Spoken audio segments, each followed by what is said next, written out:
Class 10th students, now open exercise 3.5. Now we will be solving question number 4. Now the fourth question is word problems. In word problems, first of all you have to form linear pair of equations and then you have to solve those equations to get the required values. इससे पहले बच्चों अभी तक जो तुमने questions करे थे वो मैंने तुम्हें 3 मेथड बताए हैं, एल्जेब्रिक मेथड इक्वेशन को सॉल्व करने के लिए और एक geometrical method graphical representation to solve pair of linear equations. लेकिन ये क्वेश्चंस में सबसे पहले तुम्हें अगर जब तक सही इक्वेशंस नहीं फॉर्म करोगे तो याद रखना इन इक्वेशंस को सॉल्व करने का पूरा मेथड रॉन्ग हो जाएगा. इसलिए क्वेश्चंस को अच्छी तरह पढ़ो 2-3 बार, तभी इक्वेशन को सही से फ्रेम कर पाओगे. A part of monthly hostel charges is fixed and the remaining depends on the number of days one has taken the food in the mess. ये कोई बच्चा हॉस्टल में रह रहा है उस पर बेस्ड है. कोई स्टूडेंट, तो हॉस्टल का एक चार्ज होता है, फिक्स होता है, एक फिक्स चार्ज होता है और एक फूड बिल होता है. वो जितने दिन खाना खाता है उसका उससे चार्ज लेते हैं, पर डे का रेट होता है. When a student A takes food for 20 days, she has to pay ₹1000. कोई स्टूडेंट A है, उसको A से डिनोट किया है पहले स्टूडेंट को. वो उस हॉस्टल में रह रहा है और उसने जो है 20 डेज तक खाना खाया. Then she has to pay ₹1000 as hostel charges. Hostel charge कितना देना पड़ेगा? ₹1000. Whereas a student B who takes food for 26 days pays ₹1180. वो 6 दिन ज्यादा रहा है तो जाहिर सी बात है उसको ज्यादा देना पड़ेगा. एक तो उसका फिक्स पार्ट होगा और जो cost of food per day है वो 26 डेज से मल्टीप्लाई करेंगे और दोनों को ऐड करेंगे तो उसका आंसर क्या आ जाएगा? ₹1180. Find the fix charge. एक तो जो बातें गिवन है, एक फिक्स चार्ज है और दूसरा cost of food per day है.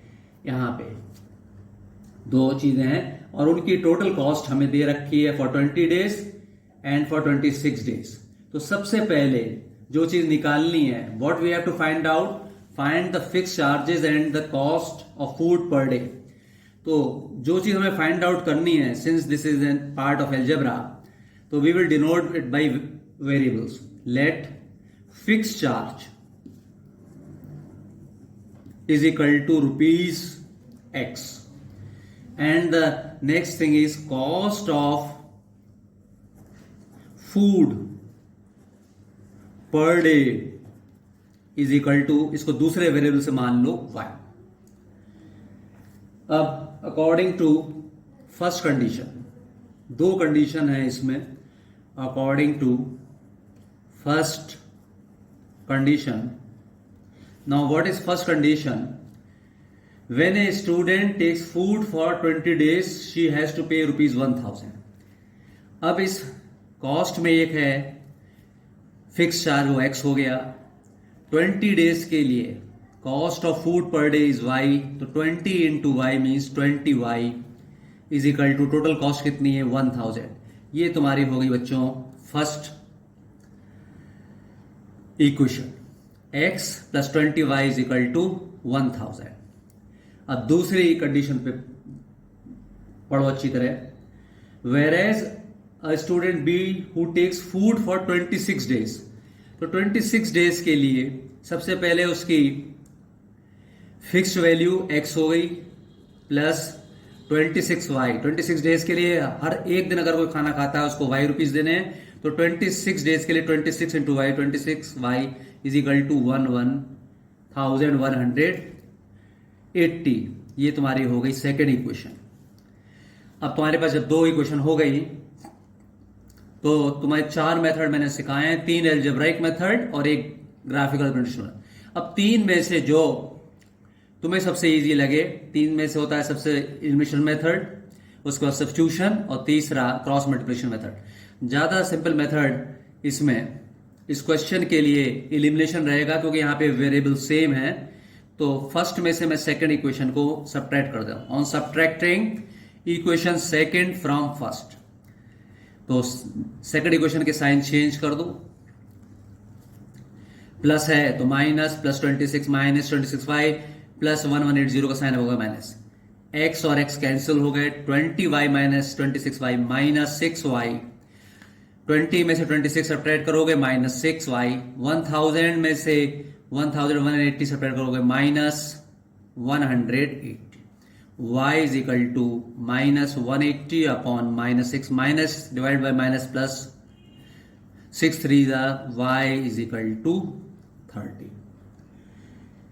Now we have to find out the value of x, putting this value of y in, अभी तुम्हारी चॉइस है, किसी भी इक्वेशन में पुट कर सकते हो, मैं इक्वेशन नंबर 1 में पुट कर दे रहा हूं. इक्वेशन नंबर 1 क्या है, x plus 20 into y, y की वैल्यू कितनी है 20y means 20 multiplied by y and the value of y we have found out 30. therefore placing the value of y in first equation we get 20 into 30 is equal to 1000. On multiplying 20 by 30 we get 600 is equal to 1000. Now transposing 6000 to the right hand side we get 1000 minus 600 is equal to 400. Thus x is equal to 400 and y is equal to 30. हमने दोनों equation को solve कर लिया, x की value आ गई और y की value आ गई. Hence x क्या चीज है बच्चों, hence x is fixed charge. So the fixed charge for the hostel is rupees 400. And what is y? Cost of food per day is equal to rupees 30. तो ये दोनों चीजें थी, हमें fix charge and cost of food per day निकालना था. तो एक आ गया 400 कॉस्ट फिक्स चार्ज और ये आ गया 30.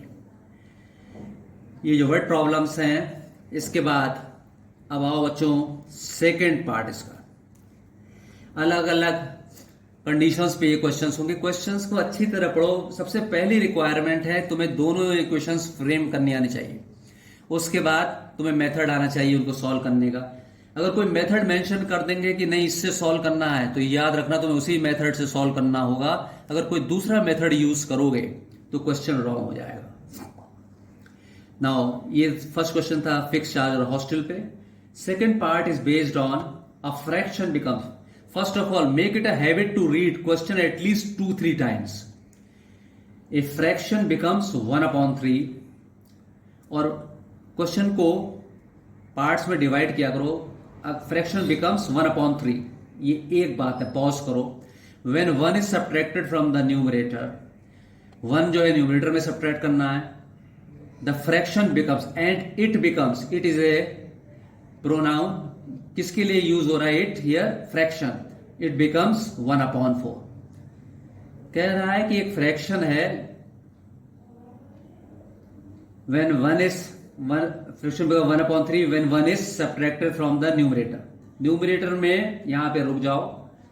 न्यूमरेटर में कह रहा है 1 सब्ट्रैक्ट करेंगे, फ्रैक्शन बिकम्स 1/3. ये पहली कंडीशन हो गई.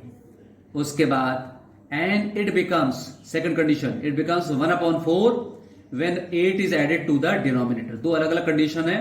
एक कंडीशन में उस फ्रैक्शन में 1 सब्ट्रैक्ट कर रहे हैं न्यूमरेटर से, और दूसरी कंडीशन में 8 जो है हम ऐड कर रहे हैं डिनोमिनेटर में. Then you have to find the fraction. तो जो चीज इसमें अननोन है fraction. Let the fraction is equal to x upon y. Fraction जो होता है न्यूमरेटर अपॉन डिनोमिनेटर फॉर्म में होता है. तो न्यूमरेटर मैंने इसका एक्स ले लिया, डिनोमिनेटर वाई ले लिया. अब फर्स्ट कंडीशन पे जाओ बच्चों. According to first condition, now what is first condition, a fraction becomes 1/3. कह रहा है फ्रैक्शन 1/3 बन जा रहा है when 1 is subtracted from the numerator. Now the numerator of this fraction is x. So on subtracting 1 from numerator, you get x minus 1 upon y denominator में कोई change नहीं हो रहा है बच्चों, खाली न्यूमरेटर में 1 सब्ट्रैक्ट कर दिया, the fraction becomes 1/3। Now you cross multiply, ये सिंबल है मैं समझाने के लिए कर रहा हूं बच्चों को, इसकी जरूरत नहीं होती है, इक्वल टू का निशान है। 3 की मल्टीप्लाई करोगे x माइनस 1 से और 1 की मल्टीप्लाई करोगे y से, तो ये हो गया 3x minus 3 is equal to y. 3 की x से multiply 3x plus into minus minus 3 1 जा 3 1 into y y। Now make this equation in the form of ax plus by is equal to c। Standard form जो equation का होता है ax plus by is equal to c। Variables को हम एक तरफ रखते हैं और कांस्टेंट्स को दूसरी तरफ, तो 3x लेफ्ट में है ही है, प्लस y जब लेफ्ट को ट्रांसपोज करेंगे शिफ्ट करेंगे माइनस y, और माइनस 3 को राइट में करेंगे प्लस 3। तो ये तुम्हारी हो गई फर्स्ट इक्वेशन। अब अकॉर्डिंग टू सेकंड कंडीशन जो है, सेकंड कंडीशन में क्या है, क्वेश्चन को बहुत अच्छी तरह पढ़ो। And it becomes 1/4 when 8 is added to the denominator. Second condition में न्यूमरेटर में कुछ भी ऐड नहीं किया है, तो न्यूमरेटर है इसका x, ऊपर वाले पार्ट को हम कहते हैं न्यूमरेटर और नीचे वाले पार्ट को फ्रैक्शन के कहते हैं डिनोमिनेटर। तो डिनोमिनेटर क्या है हमारा, जो हमने फ्रैक्शन माना है y, तो हमने इसमें क्या ऐड कर देंगे 8, तो x upon y plus 8, the fraction becomes equal to 1/4। Now cross multiply में पहले वाले न्यूमरेटर को दूसरे वाले डिनोमिनेटर से मल्टीप्लाई करते हैं, x into 4 is equal to y is equal to 1 into y plus 8। दूसरे राइट हैंड साइड में जो न्यूमरेटर होता है वो लेफ्ट हैंड साइड के डिनोमिनेटर से, क्रॉस मल्टीप्लाई में दो फ्रैक्शंस इक्वल होते हैं, तो पहले वाले फ्रैक्शन के न्यूमरेटर को दूसरे वाले डिनोमिनेटर से और पहले वाले फ्रैक्शन के डिनोमिनेटर को दूसरे वाले फ्रैक्शन के न्यूमरेटर से मल्टीप्लाई करेंगे। x into 4 you get 4x, उसके बाद 1 इंटू वाई प्लस 8, 1 की y प्लस 8 से मल्टीप्लाई करेंगे y प्लस 8।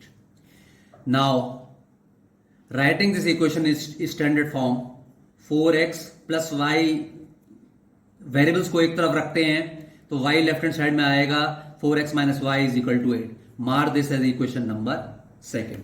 अब बच्चों तुम्हारी फर्स्ट इक्वेशन जो है इसके नीचे लिख लो 3x minus y is equal to 3।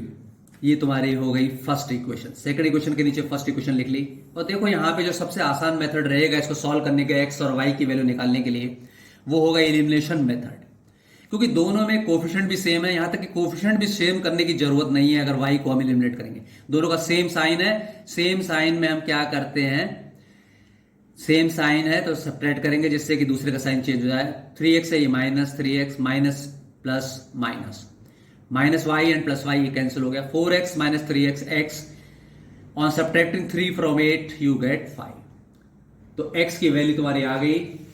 अब putting this value of x किसी भी इक्वेशन में पुट कर दो, putting this value of x इन, चलो मैं ऊपर सेकंड इक्वेशन पहले लिख के तो मैं उसी में डाल देता हूं, बाकी तुम्हारी चॉइस है, तुम किसी में भी डाल सकते हो। 4 into x, 4x means 4 into x and we have find out the value of x is equal to 5, तो x की जगह 4 into 5 minus y is equal to 8। 4 into 5 20 minus y is equal to 8, minus y is equal to 8 minus 20 minus y is equal to, on subtracting 20 from 8, बड़े number को छोटे में से minus करेंगे तो हमेशा याद रखना नंबर 20 में से 8 सब्ट्रैक्ट करोगे 12, लेकिन साइन आएगा माइनस, तो माइनस और माइनस कैंसिल हो जाएंगे। इससे हमें क्या मिल जाएगा, y इज इक्वल टू, दोनों साइड के साइन कैंसिल हो जाएंगे, माइनस इंटू माइनस, माइनस और माइनस पॉजिटिव, यानी -1 से हम दोनों को साइड मल्टीप्लाई करेंगे तो y इज इक्वल टू 12। उसके बाद बच्चों अगर यहां पे भी छोड़ दोगे तो याद रखना पूरे मार्क्स नहीं मिलेंगे, क्योंकि जो चीज हमें पूछी गई है इस क्वेश्चन में पूछा है find the fraction, hence fraction is x upon y, और x की वैल्यू मैंने क्या निकाली है 5, और y की वैल्यू निकाली है 12। यहां पे जो बच्चों गलती हो जाती है, कई बार बच्चे 12/5 लिख लेते हैं जल्दी में। थोड़ा ध्यान दो, हमने फ्रैक्शन माना है x अपॉन y, x है 5 और y है 12, तो ये नहीं होना चाहिए ऊपर की वैल्यू नीचे आ जाए। Hence fraction is 5/12। Now we will be doing part number 4। जो पार्ट नंबर 3 जो है तुम्हारा बच्चों होमवर्क है। अब हम आते हैं पार्ट नंबर 4 पे।